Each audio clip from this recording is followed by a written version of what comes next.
persoalan tingginya konsumsi BBM subsidi termasuk oleh mobil LCGC membuka kabar pasar sore ini.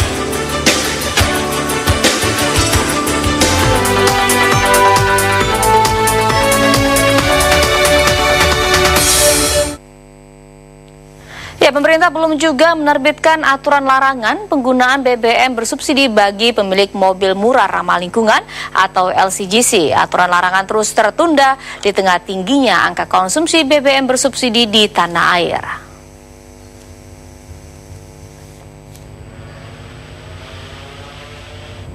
Janji pemerintah untuk menerbitkan aturan larangan penggunaan BBM subsidi bagi pemilik mobil murah ramah lingkungan atau LCGC hingga saat ini belum terrealisasi. Pengguna mobil jenis ini masih bisa mengkonsumsi BBM subsidi secara bebas akibat proses pengkajian aturan teknis yang berlarut-larut. Selain minimnya sosialisasi, konsumen juga merasa keberatan jika mobil murah diwajibkan menggunakan BBM dengan harga yang lebih mahal. Kalau harga mobilnya murah harus bahan bakarnya mahal ya kita berat lah.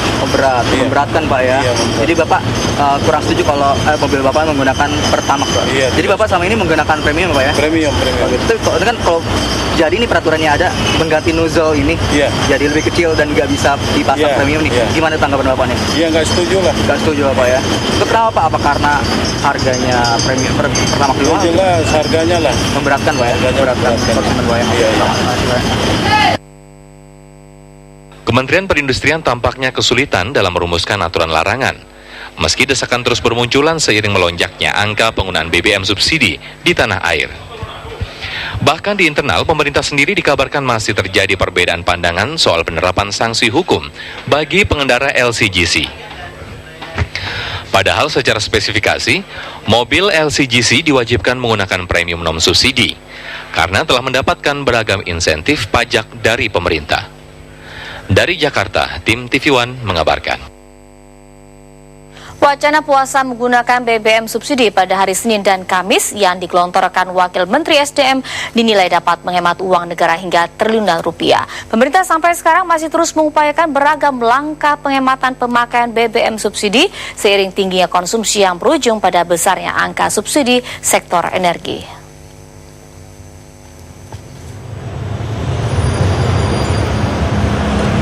Pekan lalu, Wakil Menteri SDM Susilo Siswautomo memunculkan wacana berpuasa mengkonsumsi BBM bersubsidi pada hari Senin dan Kamis. Dengan demikian, khusus pada hari Senin dan Kamis, tidak ada SPBU yang melayani penjualan BBM subsidi. Semua BBM yang dijual pada 2 hari tersebut adalah non-subsidi. Wacana ini dilontarkan untuk mengendalikan konsumsi BBM subsidi yang sedemikian besar. Menurut Direktur Pusat Studi Kebijakan Publik Puskepi, Sofiani Zakaria, bila pemerintah bisa menjalankan puasa penggunaan BBM subsidi selama 2 hari seminggu, akan ada triliunan rupiah yang bisa dihemat. Apabila dalam 1 minggu ada 2 hari yang dilarang atau tidak boleh membeli BBM bersubsidi, itu mampu menghemat 1 triliun rupiah per minggu. Jadi 1 bulan 4 triliun, 1 tahun 48 triliun. Jadi ini gagasan yang baik sebetulnya datangnya dari Pak Wakil Menteri ya. Nah harusnya ini ditanggapi dengan cepat oleh pemerintah, oleh kementerian terkait. Ini harusnya digodok. Cuma yang penting sekarang bagaimana payung hukumnya untuk melaksanakan itu. Artinya Menteri SDM atau juga pemerintah daerah, pemimpin di daerah, gubernur atau bupati bisa mengeluarkan aturan seperti itu. Nah ini akan menolong karena pembengkakan BBM bersubsidi ini sudah sangat luar biasa. Tahun ini kuota BBM subsidi dipatok 47,35 juta kiloliter. Di sisi lain, data Pertamina menyebutkan 3 bulan pertama tahun ini telah menyalurkan 11,2 juta kiloliter BBM bersubsidi atau 23,6% dari alokasi. Angka ini naik 1,6% dibandingkan periode yang sama tahun sebelumnya. Sementara itu, kuartal 1 tahun 2014, premium sudah disalurkan Pertamina 7,1 juta kiloliter atau 22% dari kuota 32,32 juta kiloliter. Sedangkan solar sudah disalurkan 3,85 juta kiloliter dari kuota 14,14 juta kiloliter. Dari Jakarta, tim TV One mengabarkan. Dan segera kita akan menuju reporter TV One Budi Zulkifli yang ada di Makassar, Sulawesi Selatan yang akan mengabarkan bagaimana konsumsi BBM subsidi di Sulawesi. Budi, silakan dengan laporan Anda.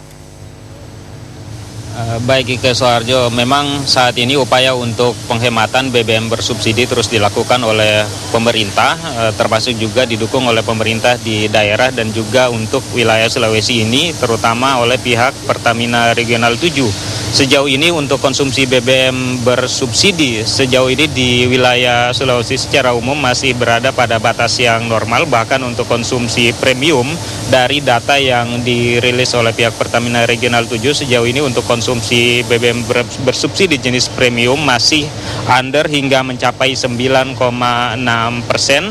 dari total konsumsi BBM. Ini dikarenakan kuota 2014 untuk jenis premium ini mengalami peningkatan 10,5% dari realisasi tahun 2013. Sementara itu, kalau dari sisi konsumsi BBM jenis premium under hingga 9,6%, untuk konsumsi solar justru mengalami kenaikan atau over sebesar sekitar 10,8% karena kuota untuk solar di tahun 2014 ini diturunkan 13,0% dari realisasi tahun 2013, di mana pertumbuhan realisasi solar setiap tahunnya rata-rata sebesar 10,6%. Sementara itu untuk produk lainnya seperti minyak tanah over dari kuota tahun 2014 karena memang kuota untuk minyak tanah ini diturunkan 35,7% dari kuota tahun 2013. Dan turun 32,8% jika dibandingkan dengan realisasi pada tahun 2013. Sejauh ini untuk seluruh wilayah Sulawesi memang konsumsi BBM bersubsidi paling tinggi memang berada di wilayah Provinsi Sulawesi Selatan dengan konsumsi yang mencapai angka 234.847 kiloliter atau total untuk konsumsi BBM jenis premium di seluruh wilayah Pulau Sulawesi hingga periode Januari sampai Maret 2014 baru sebesar 508.858 kiloliter. Jumlah ini masih sekitar 22,3% dan kuota untuk BBM bersubsidi masih ada tersisa sebanyak 1.773.260 yang masih bisa digunakan. Memang untuk wilayah Sulawesi Selatan menjadi daerah yang paling banyak mengkonsumsi BBM, terutama BBM jenis premium, karena wilayah Sulawesi Selatan khususnya di Kota Makassar saja, selain aktivitas perekonomian yang tinggi juga pertumbuhan kendaraan di wilayah Makassar dan juga di Sulawesi Selatan memang sangat tinggi. Menurut data Satlantas misalnya, dalam setiap bulan ada lebih dari 6.500 sepeda motor yang keluar dan sekitar 1.500 kendaraan baru atau mobil yang keluar setiap bulannya. Ini tentunya akan semakin meningkatkan konsumsi BBM bersubsidi. Sejauh ini pihak Pertamina Regional 7 melakukan berbagai upaya untuk menekan angka konsumsi BBM di wilayah Regional 7 seperti menggencarkan sosialisasi dan juga meminta bantuan kepada pihak pemerintah daerah agar bisa membantu untuk mengeluarkan kebijakan untuk pembatasan penggunaan BBM bersubsidi ini. Demikian laporan kami dari Makassar, kembali ke Ike Soharjo di Jakarta. Ya, baik, terima kasih Budi Zulkifli melaporkan langsung dari Makassar, Sulawesi Selatan. Dan kita beralih ke kabar selanjutnya, pasokan pangan yang mulai terkendali pasca erupsi Gunung Kelut beberapa waktu lalu membuat angka inflasi semakin terkendali. Bahkan Bank Indonesia memperkirakan terjadi deflasi pada bulan April 2014. Deflasi April 2014 diperkirakan sebesar 0,08 hingga 0,1%. Pasokan sejumlah bahan pangan terutama beras dan cabai merah cukup lancar setelah panen di berbagai daerah.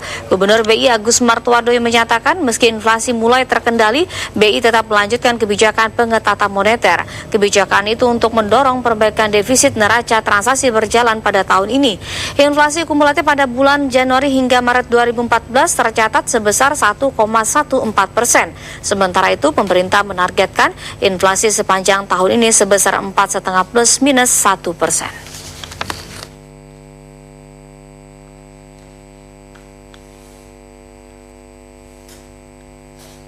Di bulan April itu bisa deflasi. dan artinya inflasi year on year yang tadi di tahun 2013 8,3%, itu kalau di bulan yang lalu 7,32, itu bisa turun ke 7,18% year on year.